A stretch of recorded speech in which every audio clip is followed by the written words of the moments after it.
Айкөл конушунан бардык шартта бар болгон жакшы сатылуучу үй чыкты туугандар. Природный газ, газовый отопление, жолдор кенен асфальт туугандар. Түзмө-түз элдер менен байланышасыздар. Видеону аягына чейин көрүңүздөр. Эсин номери экранда описанияда жазылып турат. Сатылуучу үй Айкөлдө жайгашкан. Сиздер бар үчүн Лебедевка келесиздер. Жибек жолу жана Калина көчөнүн кесишинен түндүк карай жүрсөңүздөр, мост өтсөңүздөр эле оң тарапка келген мындай асфальт көчө. Ушул жакта Айкөл конушунда Манас көчөсүндө үй жайгашкан туугандар. Поезддин көчө тарабы туугандар. Манас көчөсү 12-чи даректе жайгашкан. Участогунан 4 соток жергеле чегилдерден баштап жүрөтөн база, забору.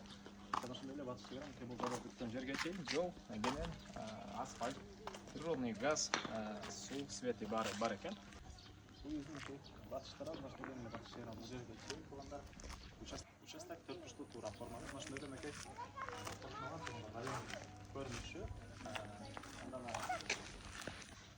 мынакей кароосу дарбазан келсеңиздер машина койгонго жайы жана ошол эле киргенде эле узун туурасы 11/10 болгон үй. Бул жагында көчө тараптан магазин үчүн салынган фундамент туугандар.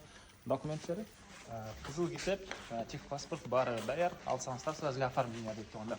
Газ кирген, газовый отопление, ошол эле үйдүн стенасы кызыл бышкан кирпич. Төрүндө болсо туугандар времянкасы дагы бар. Времянканын бул жагында менен дагы бош жери. Алсаңыздар дагы турмуш класстарды жеңил конструкция менен салынган склады и үйдүн бул түштүк тарабынан терезелерде орнотулган туугандар. Эмистерге ички тарабын көргөзөлү.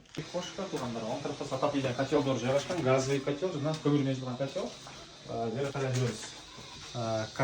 Коридордон калган бөлмөлөргө өтүп калабыз. Биринчи эле оң тарапта бул кухня, тамактануучу бөлмөсү, потолоктон бери көрөбүз. И бул жагында тамак даярдаган бөлмөсү, чыгыш тараптан терезеси, ички тараптан мынакей суу чыгарылган, газ киргизилген. Бул жакта болсо душ, унитаз туугандар, раковина мурултуу жана кир жууган машиненин орду. Документтери боюнча айтты туугандар. Техпаспорт кызыл китептери баары бар. Бул жакта зал. Потолокторун көрөбүз. Түндүк тарабынан терезеси. Бул жагында болсо бир спальня бөлмөсү. Түштүк тараптан терезеси, отоплениянын батареялары ар бир бөлмөдө орнотулган. Бул жерде дагы бир бөлмө туугандар. Бул балдар бөлмөсү окшойт. Түштүк тараптан терезе. Потолокторун айтышмай. Кире бериш. Андан кийин коридор. Негизинен 2 бөлмөдөн турат. Азыркы учурда үй эле склад катары эле колдонулат экен. Негизинен квартираны киргизип койсоңуздар деле болот деген оюн айтты. Бул жана дагы бир бөлмөсү туугандар. Баасы туугандар $90,000 соолуп турат. Реальный клиенттер менен сүйлөшөбүз. Эсин номери 0702 85 05 06. 0702 85 05 06. Экран басыңыздар, ушундай 100 деген достугундар менен видеону бөлүшүп кетиңиздер.